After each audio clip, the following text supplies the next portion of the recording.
A man fled from his own newborn son, and what made him flee was not a disease or a defect. What made him flee was that the child was too perfect, too luminous, too different from any human. That is not in any popular legend or in any modern interpretation of a contemporary theologian. It is written, word for word, in a document found in caves in the Judean desert in the year 1947. That document is more than 2,000 years old and is one of the 7 original Dead Sea Scrolls. It is called the Apocryphal Genesis, and the scholars who read it first took decades to publish its content. What that text says about the birth of Noah completely contradicts what religious tradition teaches. And when you understand exactly what it says, the reason for the flood is going to change irreversibly for you. But there is something you need to understand before getting to the content of the text and the birth story itself. This document was not discovered by chance. It was found because a Bedouin shepherd threw a stone into a cave. That stone broke something in the darkness. He went in to see what was there and found sealed jars with scrolls inside. They were the Dead Sea Scrolls, and the most complete of the 7 originals was the one that opened with the birth of Noah. Before understanding the child, you need to understand why this document was preserved with such care for centuries. The Qumran community dedicated their entire life to the study and preservation of texts they considered sacred. They were disciplined scribes who did not copy just anything, only what they considered authentic and vital. And they chose to copy the Book of Enoch in multiple versions, which means they considered it completely valid. The Ethiopian Orthodox Church also kept it in its official biblical canon for more than 15 years. That is not a marginal curiosity. That is confirmation that 2 independent traditions considered it essential. The Book of Enoch, chapter 106, describes 5 specific physical characteristics of the child Noah at the time of birth. And the apocryphal Genesis of Qumran confirms those same 5 characteristics with the exact same words of the text. That is called documentary cross-confirmation, and it is what distinguishes this account from a simple mythical narrative. There is a detail that most people do not know. The Bible dedicates exactly 2 sentences to describe Noah. 2 sentences, and both only say that he was a righteous man, without any other detail about his person or his origin. But the texts removed from the official Bible, the ones they kept in Qumran, describe something completely different. They describe a birth so extraordinary that the father himself could not accept that the child was his son in any way. Noah's father was named Lamech, and when he saw his newborn son, he drew back terrified without being able to explain it. First characteristic, the child's body was white as snow and at the same time red as a living rose. The Qumran fragment uses exactly that combination of words white as snow and red as a rose, without any change. In the context of the ancient Near East, that description did not correspond to any known human child in the region. Second characteristic, his hair was completely white like wool from the very instant of his birth. It is not a metaphor or a poetic device. The text lists it as a concrete and observable physical characteristic. Third characteristic, when the child opened his eyes for the first time, the entire room lit up like the sun. The father himself described that light as something that filled the whole house, emanating directly from the child's eyes, not from a window, not from any lamp, but from the eyes of that newborn in the arms of the midwife. Lamech looked at his son and said, according to the text, "This is not a child. This is something completely different from a human." The apocryphal Genesis records that phrase almost exactly, and it is precisely that phrase that triggers the story. But the 4th and 5th characteristics are the ones that transform the entire meaning of the flood story. Characteristic 4, when the child left the arms of the midwife, he opened his mouth and spoke directly to God. He did not cry like any newborn. He spoke, and the text is absolutely specific and unambiguous at that point. The document says that at the instant he emerged from the hands of the midwife, he spoke to the Lord of righteousness directly, not days later, not weeks later, at that precise moment. According to the Qumran text, which no one has ever refuted, characteristic 5. This is the one that made Lamech leave the house and run without stopping to the ends of the earth. Not the eyes that lit up the room, not the white hair, but specifically the 5th final characteristic, the Book of Enoch. His form and his type are not like the type of a man, not an isolated feature, not a specific peculiarity. His complete form, his entire type explicitly declared non-human. 5 characteristics independently documented in the Book of Enoch and in the apocryphal Genesis of Qumran. 2 separate texts, 2 different traditions, exactly the same details, without significant variation between them. That convergence is not a textual coincidence. It is the confirmation that historians look for before taking a text seriously, and that is exactly the level of confirmation that the account of Noah's birth has in the Qumran documents. Now think about what it means that those 5 traits have been preserved with such precision for so many centuries. It means that someone considered that information important enough to copy it over and over again without altering it. It means that information had a purpose beyond historical record. It had a function that transcends its time. Lamech did not know what to do with what he had seen, so he ran to the ends of the earth to look for Enoch. Enoch was his great-grandfather and lived retired from the world in a place that the text describes as the ends of the earth. Lamech did not ask him what name to give the child, nor what future that being so extraordinary and different would have. He asked him one single thing, direct and terrified: "Is this son mine, or is he from the angels of heaven?" That question from a father about his own newborn son is what opens the apocryphal Genesis in its first section. The most preserved document of the 7 original Dead Sea Scrolls begins exactly with that question, and before getting to Enoch's answer, the text records something else that almost no preacher or teacher mentions. Noah's mother, named Enoch in the Hebrew text, had to defend her fidelity before Lamech personally. He did not believe the child was his, because the child looked absolutely nothing like any known human being. The apocryphal Genesis records her defense word for word, which shows that the text describes a real experience. It is a moment of family tension documented in a scroll of more than 2,000 years found in the Judean desert. That intimate and human detail is one of the clearest indicators that the text is not constructing an allegory. Then Enoch answered Lamech, and his answer is precisely the part that was eliminated from modern translations. It was not eliminated from the Dead Sea Scrolls. They kept it intact for more than 2,000 years without alteration. It was eliminated from all major biblical translations, from all sermons and from all Sunday school teaching. Enoch told Lamech very clearly, "This son is yours, but listen to why his appearance is so different. In the generation of your father Jared, some of the angels of heaven descended to earth and took physical form. And what those angels initiated in that generation did not end with the flood. Its effects continued beyond the water." Stop here for a moment, because this is what completely changes the way the whole story is understood. Enoch did not tell Lamech, "Your son is an angel," or "Your son descends directly from the angels of heaven." He told him something much more specific. The genetic contamination initiated by the Watchers produced effects that persisted. That means that Noah carried in his own body the visible markers of what the text calls the Watcher inheritance. And Enoch added something that no modern translation reproduces. He was chosen exactly because of that, not despite of that. Not despite his different and luminous appearance, but precisely because that appearance revealed something about his lineage. That is the real meaning of Enoch's answer, and it is the meaning that no modern translation faithfully reproduces. There is no denial in that answer of Noah's different origin. There is an explanation of why that origin was necessary. Noah was not anomalous by accident. He was different because the contamination of the lineage produced those visible markers in him. And God chose him precisely because those markers indicated that his Toledot, his genetic line, had remained intact. Now connect this with Genesis 6:4, the verse that Moses wrote with 2 words that no one in tradition explains. Those 2 words in Hebrew are, and also after, placed deliberately at the end of the verse about the Nephilim, Genesis 6:5. The verse immediately following that of the Nephilim says that the thought of every human was corrupt. But Genesis 6:9 says that Noah was perfect in his generations using a very specific Hebrew word for it. That word is Toledot, and Toledot in biblical Hebrew does not mean virtue, nor behavior, nor religious obedience. Toledot means lineage, it means chain of descent, it means the genetic line that links one generation to another. Moses wrote that Noah was perfect in his Toledot, in his lineage, not in his conduct or in his daily acts. In 6 Hebrew words, Moses is saying exactly that Noah was chosen because his genetics had not been altered. The flood was not a generalized moral punishment, it was a specific intervention on a problem of genetic contamination. And if that is what the text is saying, then the 2 words "and also after" in Genesis 6:4 become serious, because those 2 words mean directly that after the flood, the genetic contamination returned to the earth. The flood reset the dominant population, but it did not completely erase the pattern that Moses called contamination of the Toledot. Moses knew this and encoded it in the same verse where he describes the Nephilim existing before the universal flood. He was not describing only what had happened before the water, he was warning about what would continue to happen after. And the evidence that it happened exactly as Moses warned comes not only from biblical or Jewish apocryphal texts. It comes from 3 completely independent civilizations that had no contact with each other during their foundational periods. The first is Sumeria. The oldest known civilization emerged within 200 years after the flood. The Sumerian texts describe the Apkallu, the 7 sages who brought knowledge and civilization to humanity. They were luminous beings with white skin and shining eyes who appeared after a great universal primordial flood. Those characteristics coincide exactly with the 5 in the Book of Enoch, chapter 106.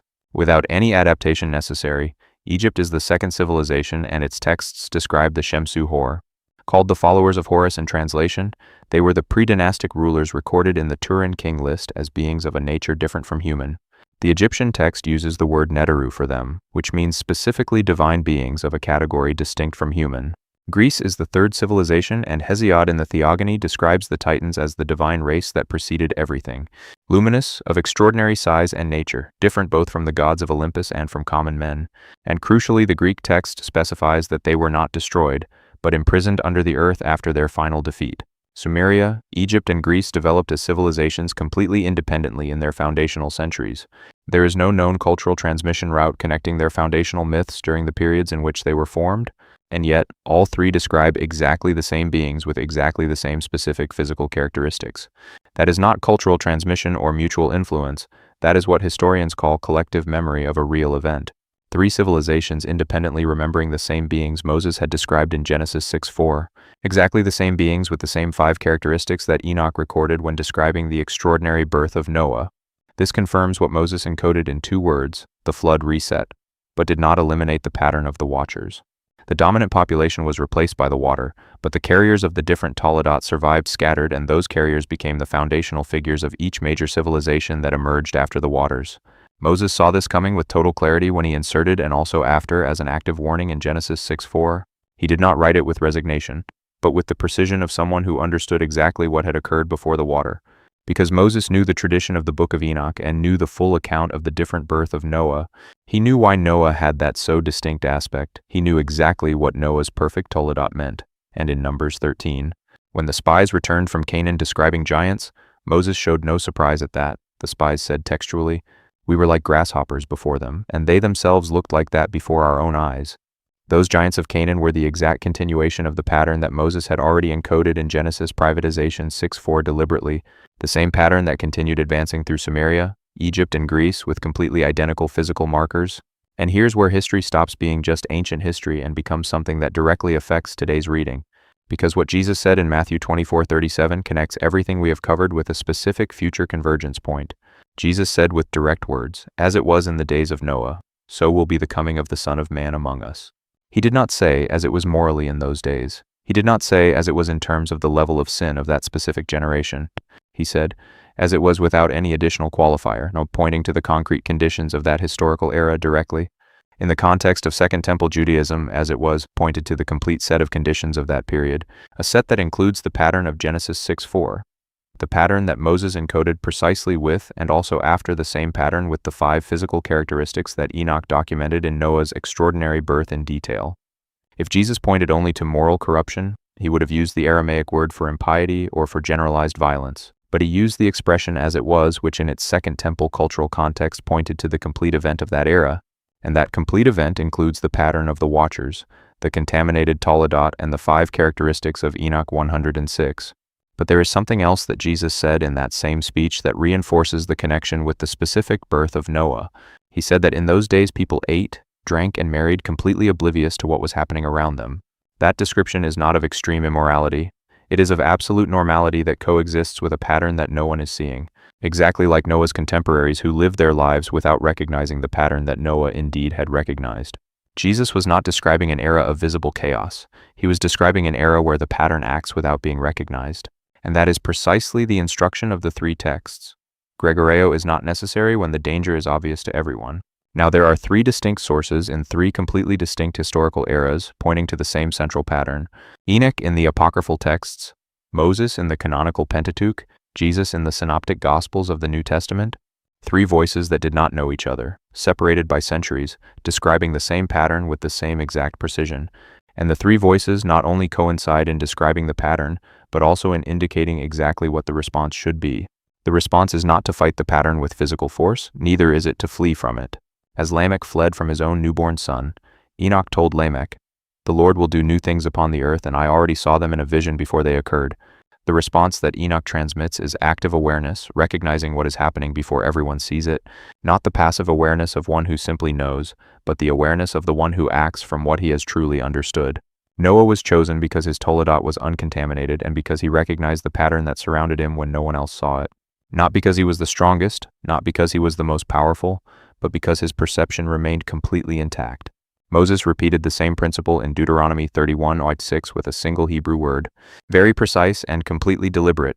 The word is chazak, and it does not mean physical strength, but something much more specific and relevant to the context of the pattern. It means to hold fast with firmness to what you know is true when everyone around you has stopped seeing it clearly. To keep firm the understanding of what is happening when the pattern acts and the majority has lost the ability to see it. And Jesus said exactly the same in Matthew 24, immediately after using the days of Noah as a direct prophetic reference. His instruction was a single Greek word, gregoreo, which means to remain awake and alert at all times. It was not a long or complex instruction. It was a single word because the principle is as simple as it is difficult to sustain. It does not mean to fight the pattern. It does not mean to escape from it. It means to maintain active perception when it appears.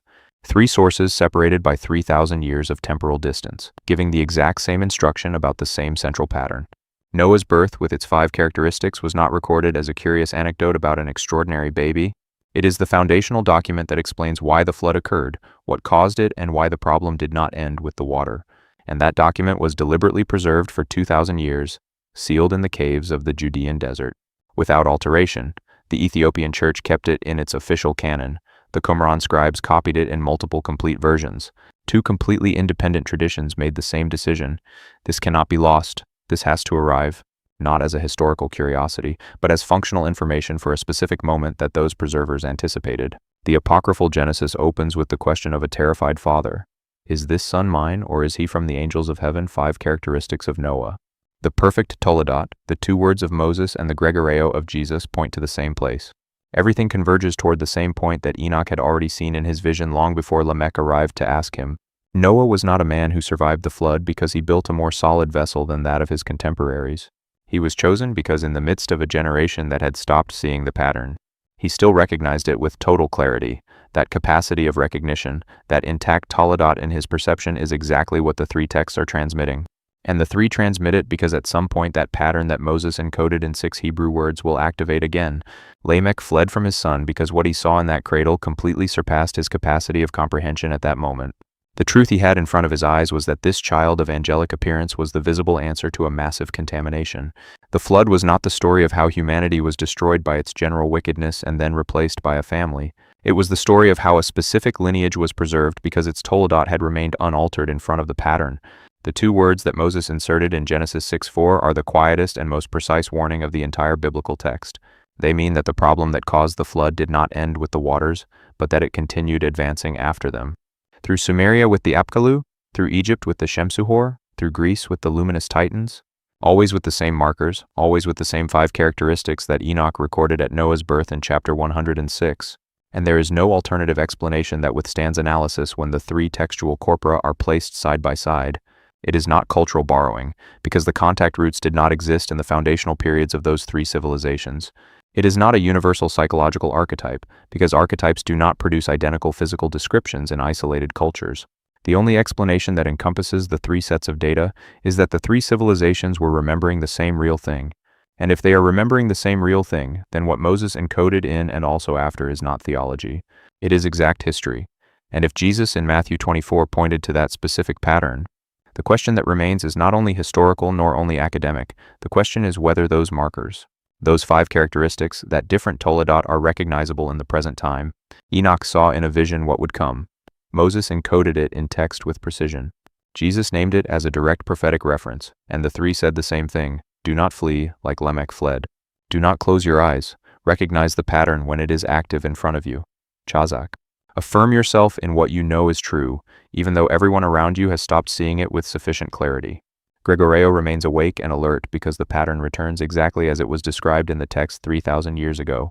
Noah's birth with his 5 angelic characteristics was recorded because that birth contains a complete code, a code that explains what occurred before the flood, what occurred after, and what the 3 texts say will occur. The man who fled from his son on that night was the first to see without being able to understand what Enoch had already understood. The information he had in front of his eyes was so precise and so specific that it paralyzed him instead of illuminating him completely. 2,000 years later, that same information is available to anyone who wants to read the text in their original form. And the question those texts ask is not whether the pattern existed in the past. The 3 textual corpora confirm that it did exist. The question those texts ask is whether the instruction of the 3, Chazak and Gregoreo, and the warning of awareness between Lamech and Noah was not genetic, nor of position, nor of power. It was solely a difference of active perception. One fled from what he could not comprehend. The other recognized the pattern and acted from that comprehension with total precision. If this knowledge changed the way you read Genesis 6, subscribe to discover the texts that were hidden.